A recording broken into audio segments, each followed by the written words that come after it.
Marianne Gold is the same as Antoine Mason Sr. Gold and Stephanie Newman Gold for me to be unalive.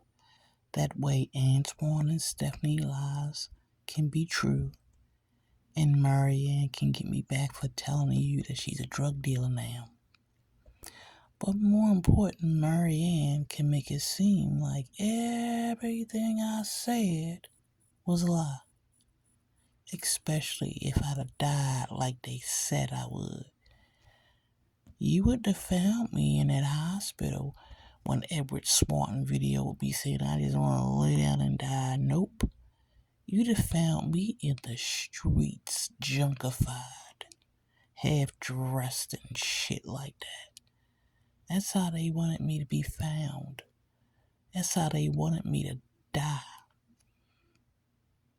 I've known her for 40-something years and known him for 20 years and don't know Edward enough for him not to lie and lie and lie.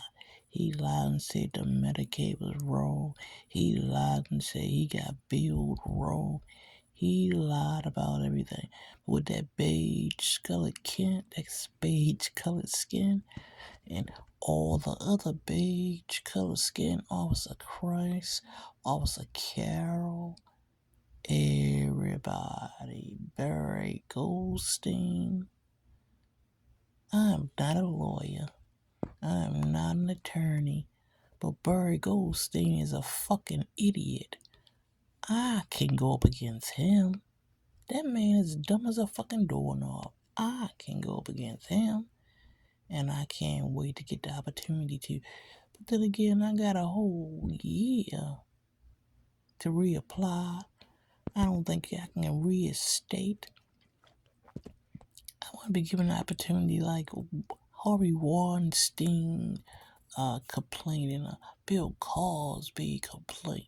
20 years after the date, I'm going to be digging all up in there. But then again, who knows? They all knew I was sickly, especially Antoine and Stephanie. I guarantee you they the ones who planned out that March 22nd date. They both knew I was going to go into surgery. And they both wanted me to die. I'm not really surprised by Antoine. I'm not really surprised by Stephanie either, but I'm more surprised by Stephanie than I am Antoine. Because Stephanie is female.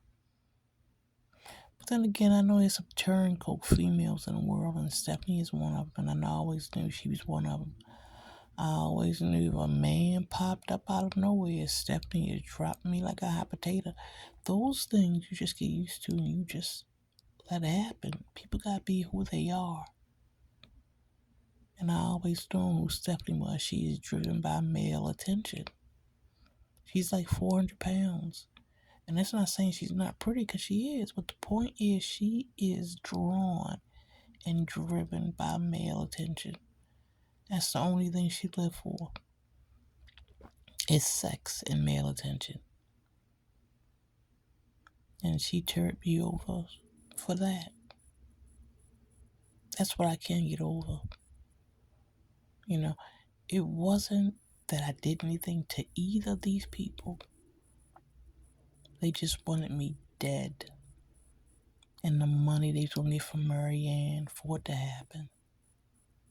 Oh, she paid them for the little information they gave them. A little information here about where I was going at, what I was doing, where I was going to be. Well, they got paid very well. Both of them. And they still wanted me dead. So much for I can't get over. They involved their whole family. You see my web search on here, my son's web search? You see the name Beverly more than anything. That's his mama's name, maiden name. His grandfather name, his grandmother name, his Uncle Michael name, his cousin name, Beverly. Why are they on our web search? Some people don't know me or Aunt Emmanuel. And yet you can go on their website on any page, find incorrect information, but you'll find Antoine and Stephanie family on their website as associates. These people are our associates.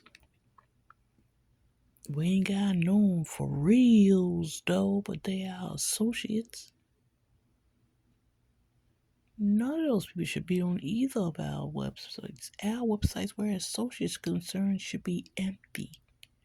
Or Emmanuel Friends should be on there, not Antoine Friends. Antoine not his father. There's nothing in the record of anywhere where their names should meet.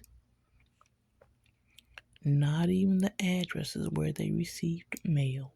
Because Antoine always kept his mother address or the address where he lived at now. It was rare that we got any mail at the house that Antoine paid rent for when I lived with him. And yet, his whole entire family is on my web search, and I never met those people. How can you have an associate and you never met the people? You know, Antoine's from East Baltimore. All those junkies you see on the bus, related.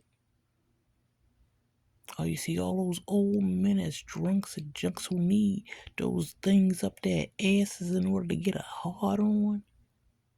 Antoine relatives. Or people he know through city working or his union local 486 pipe plumbers and steam fitters or some shit like that.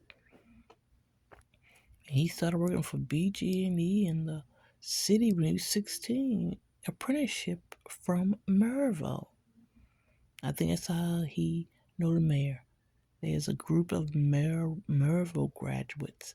It's a trade school that learn certain things to build, to do everything. My dad went to Carver, a trade school. All the trade schools that's left in Maryland are places where there are gangs. Yes. And they go around fixing the city while they're fucking it up. And I think the mayor's part of that group. And that's why they know the mayor. And that's why the mayor can be blackmailed. I don't know how they know West, but West must smoke some Marlboros or some Newports for them lips to be like that, or he sucked dick too. Yep, I said what the fuck I said. You see that, brother? He always acting up in public, doing college things. That's weird. He a grown-ass man. He's a governor of a state. But then again, O'Malley did it, and he was the governor of this state too, so who the fuck knows? But I will say this. That spray is in Maryland. Maybe the governor and the mayor are too high up to know anything that happens on the streets of Baltimore City. But you're not going to tell me you don't hear rumors about what's going on in your town. That ship crash, I think that ship was a cover-up. And I hope them FBI agents find that shit out. And when the next time I see news, which is not all the time, they got Mayor Scott and West handcuffed to Marianne Boyd, holding on to Don't Grow. And of course, they dragging Edward Swanton, crazy, drunk, high ass, behind them. But that's just me.